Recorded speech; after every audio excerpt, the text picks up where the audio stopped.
Semoga Allah panjangkan usia kita dan sempat sama-sama berada dalam bulan Ramadan Al-Mubarak.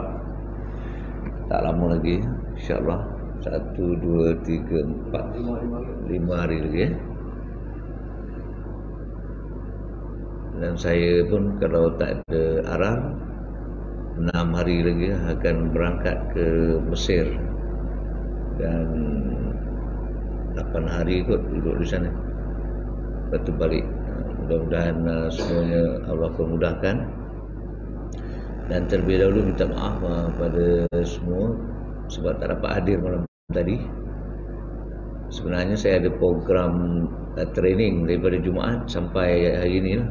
Ini pun mungkin saya cuba kawal 7 suku kena selesai.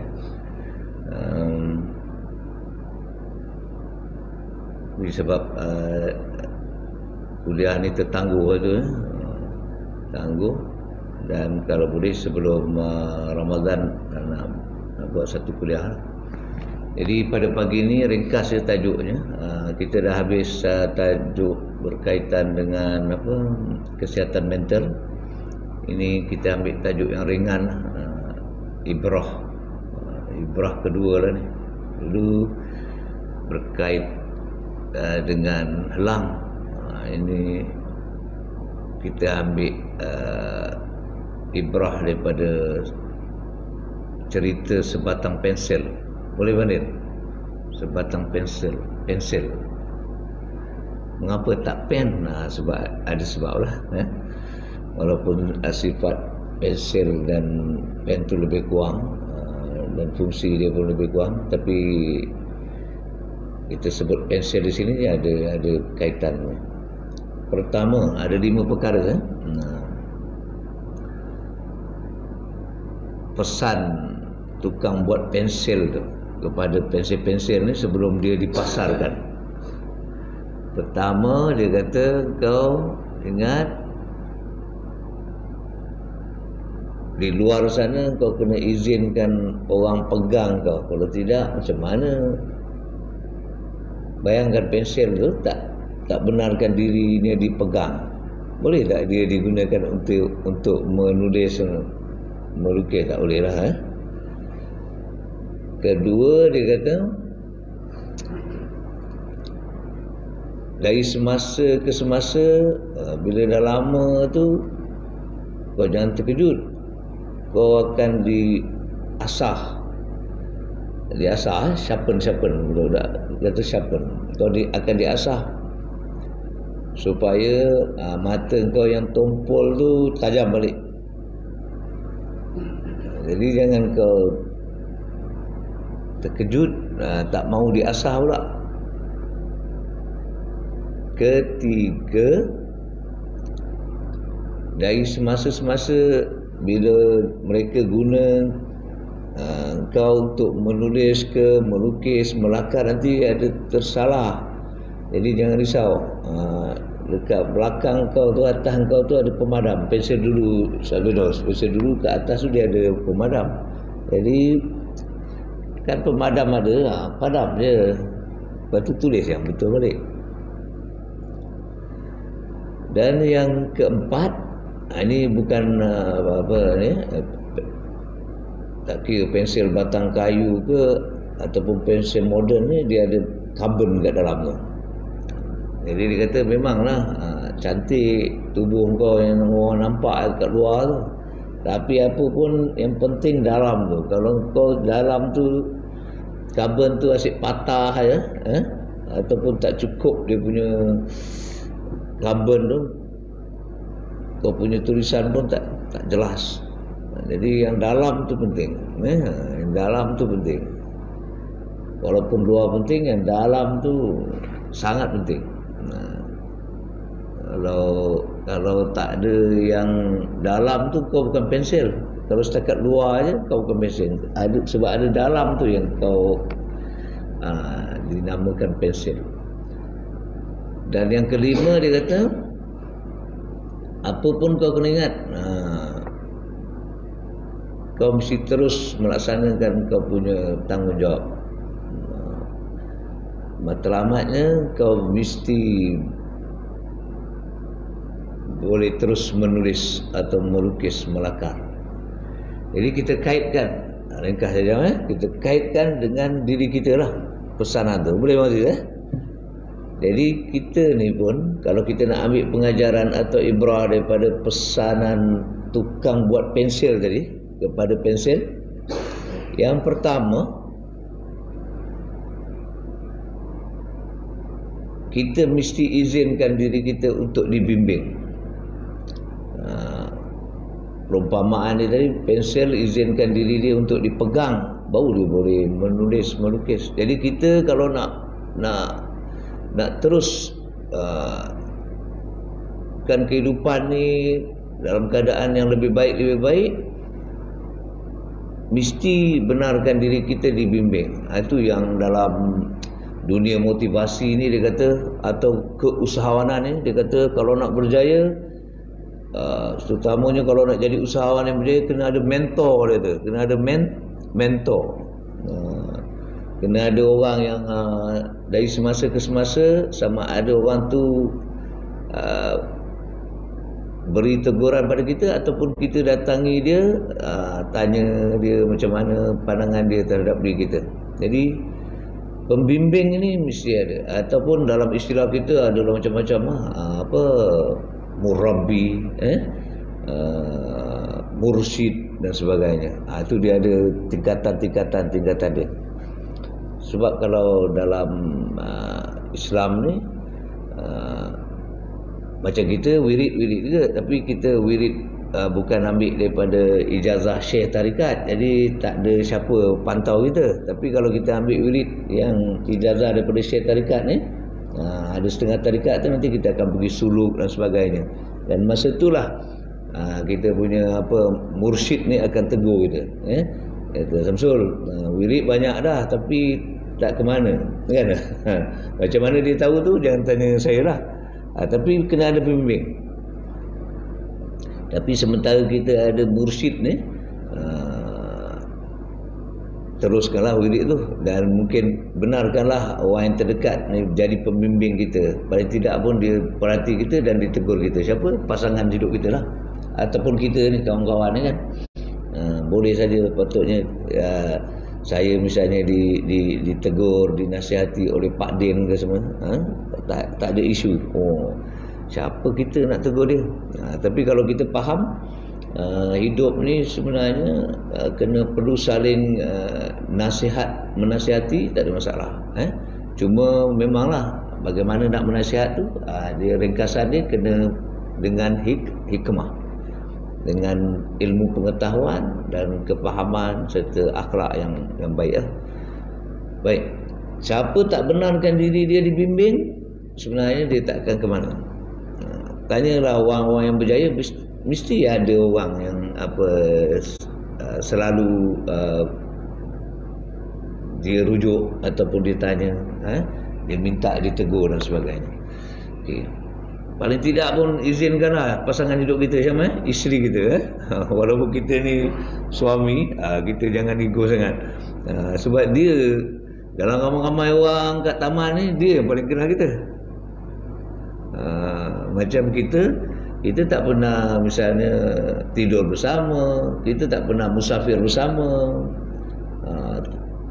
kita tak pernah mungkin makan bersama. Tapi kalau orang ni dah pernah tidur bersama dengan kita, musafir bersama, makan bersama, dia mesti kenal kita. Dan kita pula masa tidur ni banyak aib, betul? Banyak aib. Jadi orang yang tahu aib kita dan boleh jaga rahsia kita, tentulah sepatutnya itulah orang yang paling kita percaya. Dia tahu aib kita tapi dia jaga. Baik. So insya-Allah yang kedua, macam pensel tadi, dari semasa-semasa dah lama tumpul kan, pensel kayu ni lah kena asah. Jadi kita pun macam tu, dalam kehidupan ni makin lama kita rasa macam kita bagus dah. Kita rasa kita okey dah. Nah, tapi betul ke? Betul kita ni dah bersyukur? Betul ke kita ni dah sabar? Betul ke kita ni dah redha? Tiga tu. Tiga tu paling utama lah. Syukur, sabar, redha. Nanti Allah akan uji kita. Nak confirm. Ataupun nak pastikan kita tu bertambah syukur, bertambah sabar, bertambah redha. Ujian. Macam pensel tadi bila diasah tu maknanya perbandingan dalam kehidupan kita, kita akan diuji dari semasa ke semasa. Kita dapat nikmat pun akan diuji macam mana Syam? Kita dapat nikmat macam orang tahu-tahu je kita baru dapat duit. Kita ada je orang mungkin nak pinjam ke, ataupun ramai pula ini orang tunggu dekat Maybank balik tanah kan. Biasa ada 2 je, hari ni 4 pula. Jadi Allah nak uji, nak bagi tak, nak bagi tidak. Masa nak bagi tu kita fikir, dia orang ni betul ke atau sindiket ni kan. Jadi kalau saya senang je, kalau nak bagi kan. Dah tak payah tanya banyak-banyak. Ini kita buat temu duga pula kat depan Maybank ke. Bagi apa Pak Dit? RM1 je. Kalau bagi satu seperti itu 10 tahan je. Okey. Dia kalau kat Masjid Tanah ni, kalau tuan-tuan perasan ada tempat-tempat dekat Shell tu ada seorang pakcik kan. Dia sentiasa ada kat situ. Kalau nak bagi-bagi lah kan. Baik. Dekat Bank Islam pun ada Okey, jadi kita akan diuji juga bila kita lama-lama ni kita akan diuji sama ada betul ke kita ni sabar. Nanti adalah kesusahan sikit dia susah, tak banyak pun. Macam Cik Zul dia ada ujian kesabaran dia. 2 kereta dia sedang sedang maintain saya sebagai jiran pun tak boleh nak tolong sebab tak ada ilmu otomotif cuma sekali-sekala dengar kereta Cik Zul tu dah mana dah dapat tu kan. Baik, ujian ni tak sama tuan. Tak sama sebab Allah akan uji, Maha Pengasih, Maha Penyayang ni Allah akan uji ikut kemampuan kita. La yukallifullahu nafsan illa usaha. Jangan takut. Kita tengok dahsyatnya ujian ni, Allah akan uji ikut kemampuan kita. Tapi kalau kita nak diri kita lebih baik, lebih hebat, ujian mesti besar. Itu sunnah dia. Para nabi dan rasul ujian mana sama dengan sahabat ujian dia mana sama dengan tabi'in. Jadi tapi kita jangan takut, ujian kita taklah seperti ujian ke atas para nabi dan rasul, tidak juga ujian seperti ke atas para sahabat dan tabi'in. Tapi kita rasa berat juga sebab kita bukan mereka. Kalau mereka berada zaman kita, ujian sangat macam tu bergelabah. Datang tahlil tak dapat makan sebab makanan tak cukup, bengkak. Allah, para sahabat kata, kami gali parit masa nak perang Khandak, tak ada makan. Betul Syam? Beberapa hari tak makan. Hingga satu hari tu ada sahabat tu, dia ada seekor kambing kan. Dia sembelih nak jamu Rasulullah dan beberapa orang saja. Tapi Rasulullah panggil semua tentera. Cukup. Kita kalau datang tahlil tak dapat makan tu, ataupun kita agak-agak ramai orang ni, tapi imam prepare 30 pack je. Kita mengalah je lah kan, mengalah. Tapi kalau itu pun tak lulus ujian, berat dia. Kalau tak dapat makan kat sini, kat rumah ada dia? Ada. Tiba-tiba Pak Din balik, dia suruh rumah masak nasi Arab. Pasal apa? Tahlil tak dapat makan. Dia orang masak nasi Melayu, awak masak nasi Arab. Bagi up sikit. Kemudian apa pun kita kena redha. Bila Allah takdirkan dengan sesuatu yang mungkin bukan kita punya kemahuan, tapi Allah hendak juga benda tu berlaku kat atas kita, redha lah. Redha. Para sahabat ni dia punya keredaan, Masya Allah. Mereka redha dengan Allah, Allah juga redha dengan mereka. Kita ni Kita tidak Allah redha dengan kita, tapi kita redha tak dengan apa yang Allah takdirkan kepada kita. Mereka kena pindah, hijrah, tinggalkan harta. Masa sahabat kaum Muhajirin ni pergi ke Madinah, tinggal harta. Yang kaya tak bawa kekayaan dia, ya Allah. Tinggal yang isteri tak mau ikut, tinggal isteri. Yang anak tak mau ikut, tinggal. Jadi tapi mereka redha, akhirnya Allah pun redha ke atas mereka. Oh, kalau Allah dah redha ke atas kita, tak ada apa lah. Itu tiket besar lah. Kalau Allah dah redha ke atas kita, insya-Allah ke syurga. Insya-Allah ke syurga. Bahkan ini dengar betul. Bahkan kalau Allah redha ke atas kita, masuk neraka pun tak jadi apa-apa. Betul? Macam Nabi Ibrahim dicampak dalam api, Allah redha tadi, api pun tidak membakar. Okey. Kan ada kisahnya seorang murid ni, dia kasyaf. Satu hari dia tengok guru dia sedih. Dia tengok guru dia senang mengajar, dia sedih. Jadi akhirnya dia tak datang kuliah guru dia tu berapa lama. Guru dia cari dia lah. Tanya, mengapa tak datang? Lama dah tak datang. Dia pun cakap lah, sebenarnya satu ketika tu masa yang kau bagi kuliah atau aku tengok kau ni bakal penghuni neraka. Apa guru dia cakap? Guru dia kata, kalau guru dia senyum ya, kan? Guru dia senyum ya. Lepas tu dia tanya guru dia, mengapa kau senyum? Dia kata, kalau Allah nak letakkan aku di dalam neraka, aku redha aja. Yang penting Allah juga redha pada aku. Lepas tu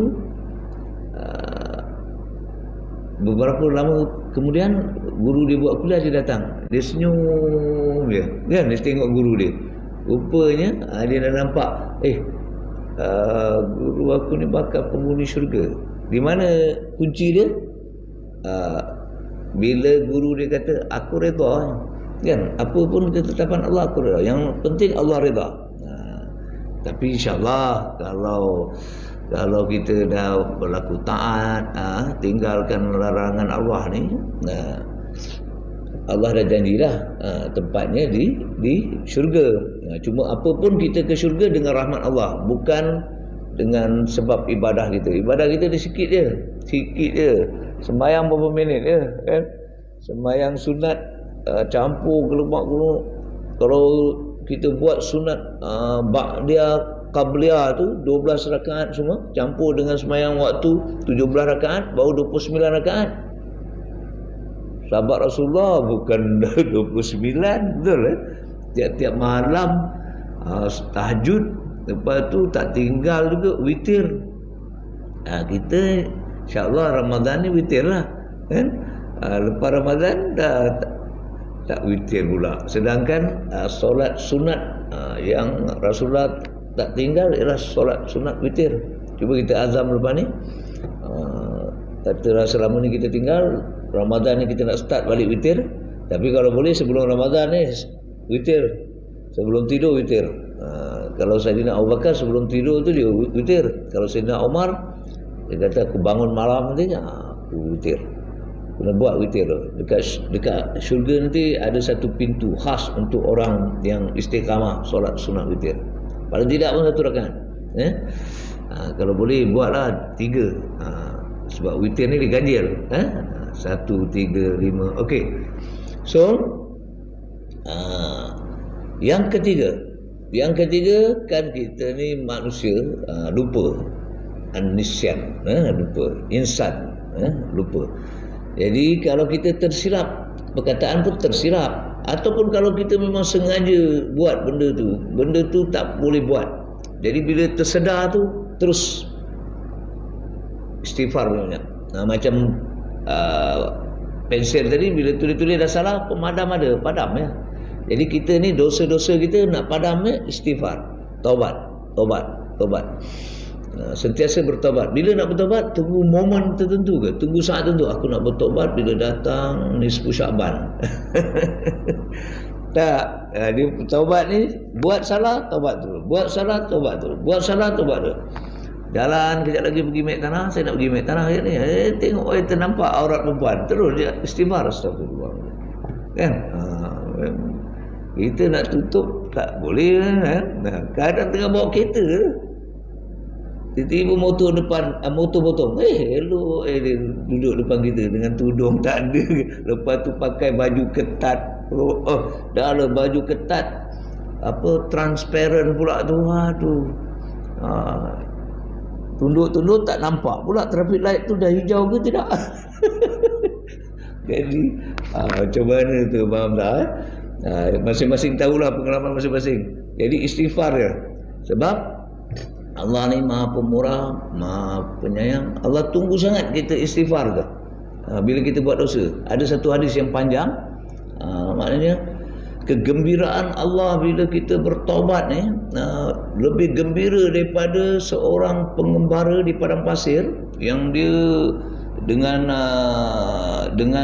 haiwan dia, haiwan tunggangan dia dan muatan penuh ni, dia mengembara, dia berhenti kat padang pasir, dia penat, dia berhenti sekejap, dia tidur, dia jaga-jaga tengok haiwan tunggangan dia ni dengan barang dagangan, barang muatan dia ni dah hilang. Dia cari kat padang pasir ni, tak jumpa, dah keletihan, dia patah balik, dia tidur, dia jaga, datang binatang dia tu dengan barang-barang sendiri. Dia punya gembira lah.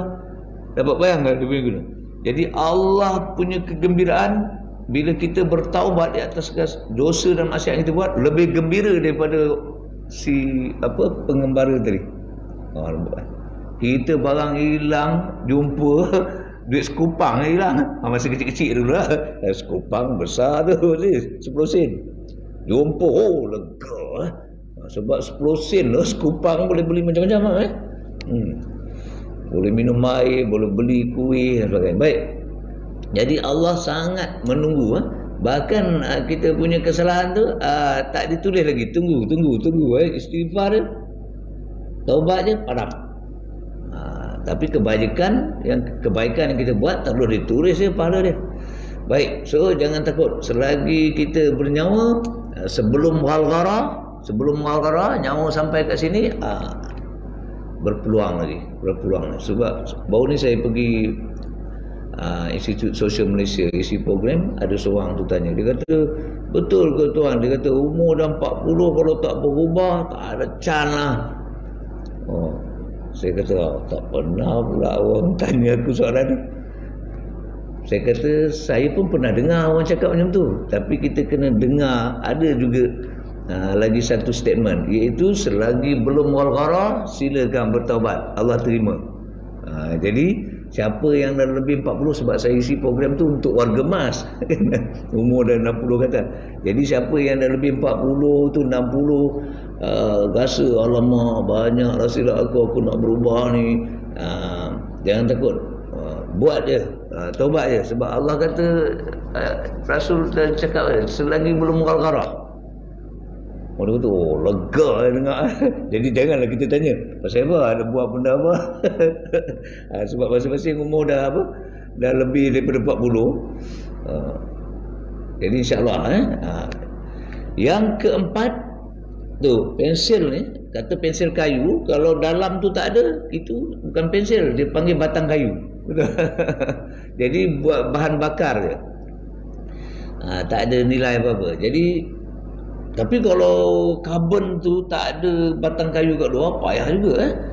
Jadi dua-dua tu penting, tapi dalam tu lebih penting. Kita ni fizikal kita penting, tapi dalam ni apa dia, pemikiran kita penting, emosi kita penting, hati nurani kita penting.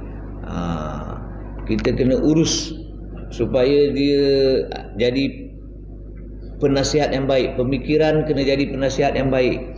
Emosi kita atau nafsu kita ni kena jadi pendorong yang baik. Kena usahakan supaya jadi nafsu, paling tidak pun nafsu mutmainah. Jangan nafsu amarah, jangan nafsu lawamah, jangan nafsu mulhamah. paling tidak pun mutmainah. Atas tu Allah Akbar, nafsu radiyah, mardiyah, kamaliyah, itu makam tinggi. Kita dapat nafsu mutmainah pun cukup.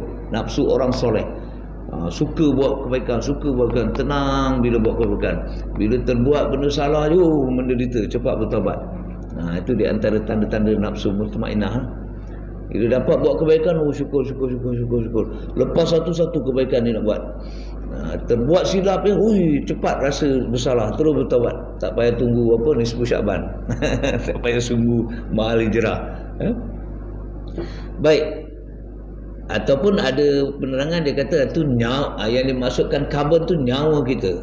Nyawa kita. Kalau tak ada nyawa kita ni orang cepat kalau nyawa kita dah keluar ni, InsyaAllah sebelum zuhur kami uruskan. Terus bilik jenazah pun ada apa semua. Sebab lagi cepat urus lagi bagus. Dan orang yang nafsu mutmainnah ni dan ke atas ni, bila dia meninggal, nyawa dah keluar, dia sebenarnya nak cepat-cepat pergi ke alam barzah tu, sebab menunggu taman syurga kan. Kita yang tak dengar. Tapi orang yang tak terurus ni, nafsu pun nafsu amarah bila meninggal nak pergi tu tak mau dia. Tapi kau nak ke tak nak, kita hantar. Siapa nak simpan kat rumah tu kan. Baik, so yang kelima, insyaAllah kita habis 7 suku kan. Yang kelima, apa pun berlaku dalam hidup kita, kita ingat kita punya tugas di dunia ini dua: menjadi hamba Allah dan khalifah Allah. Nak bangunkan hablum minallah dan nak bangunkan hablum minan nas. Siapa hanya dia kata aku tak apa, aku nak jadi hamba Allah yang terbaik, yang sentiasa beribadat, tapi dia tak tunaikan tanggungjawab sebagai khalifah, tak boleh. Tanggungjawab sebagai khalifah ni masing-masing lah. Ada yang jadi imam, ada jadi pengurusi, ada jadi AJK, ada jadi ahli karya. Tapi masing-masing ada tanggungjawab khalifah dia. Aku selamat, aku tak jadi pengurusi taman, aku tak jadi pengurusi surau, aku penduduk kampung. Tak selamat. Sebab penduduk je pun ada tanggungjawab dia. Penduduk kampung biasa, penduduk taman tak ada jawatan apa-apa kat taman ni, dia ada tanggungjawab dia. Paling tidak pun jagalah kebersihan depan rumah tu. Jangan jadi tempat pembiakan nyamuk Aedes. Nanti orang lain semua jaga, kau tak jaga. Nyamuk Aedes rupa berkampung kat situ. Akhirnya dia hantar dia punya pasukan pergi rumah Pak Din, rumah apa semua. Jadi setiap orang ada tanggungjawab khalifah. Jadi apa pun berlaku dalam hidup, jaga ni. Hablum minallah, hablum minan nas, tanggungjawab sebagai hamba Allah, jaga ibadah yang fardu ain, jangan tinggal, dan selalu kita nak ingatkan diri kita. Yang fardu ain ni tak ada kompromi, sembahyang fardu tak ada kompromi, macam mana pun kena sembahyang, mata tak boleh buat apa, hanya hati dia tinggal, sembahyanglah dengan hati tu. Nak berdiri tak boleh berdiri, nak duduk tak boleh duduk, nak baring tak boleh baring, nak menerap tak boleh menerap. Okey, pakai kelopak mata kan, kelopak mata pun tak boleh buka je. buka je, tak apa, pakai hati. Ramadan lagi satu, kita sedih, ada juga orang dia Ramadan dia puasa tapi dia tak sembahyang. Allahu Akbar, kesian. Sebab bila tak menunaikan sembahyang fardu ni, lain-lain ibadah Allah tak terima. Tapi tak apalah, jangan pula kita kata ni tak guna puasa babe. Kau tak sembahyang, biar dia puasa dulu kan. Lepas tu kita harap dia sembahyang. Sebab kalau dia tak puasa tu, dia tinggal puasa. Saya ada satu kes tu, ya Allah, saya kata banyak nak kira ni. Umur dah 50, dia ingat-ingat umur 45 tu baru dia puasa cukup. Yang sebelum tu semua puasa tak cukup. Lepas tu tak pernah ganti pula tu. Bayangkan daripada balik, ada puasa yang ditinggalkan. Kata dia balik umur 15, dia start puasa cukup umur 45. Jadi daripada 15 ke 45 tu ada 30 tahun. Betul? Setiap tahun tu dia ada puasa tak cukup. Dan dia tak ganti. Jadi fidyah fidyah puasa tu berganda. Kata masa umur 15 tak puasa satu hari. Umur 16 dia tak ganti, 17 tak ganti, 14 tak ganti, sampai umur 45 pun dia tak ganti. Jadi yang satu tu jadi 40 cupak. Tu kalau satu hari, kalau 30 hari dia tak puasa. 30 kali 40 berapa cupak? Tapi tu saya kata jangan pening. Ganti dulu puasa. Yang ni buatlah sikit. Kalau tahun ni boleh bayar 10 cupak, bayar 10 cupak. Tapi nak buat macam mana? Tapi alhamdulillah Allah bagi dia kesedaran. InsyaAllah Allah Maha Pemurah, Maha Penyayang. Kalau memang betul dia nak berubah, kata tak sempat ganti pun, yakinlah kan? Yang hidup nanti akan selesaikan. Bayar dia punya apa? Dia punya fidyah kan? Tapi puasa tak ganti, Allah dia tak sedar. Baik tuan-tuan. So insyaAllah mudah-mudahan kita ingat 5 perkara tu dan saling ingat mengingati. Dan saya ingin juga mohon ribuan ampun dan maaf. Ni takut insyaAllah Ramadan kedua kot, saya Ramadan pertama sempatlah sembahyang dengan kawan-kawan. Selamat berpuasa, selamat bertarawih, selamat witir, selamat bertadarus dan sebagainya, dan perbanyakkan ibadah kita, dan terlebih penting banyakkan istighfar insyaAllah. Sekian dan pemaaf. Assalamualaikum warahmatullahi wabarakatuh. Subhanallah.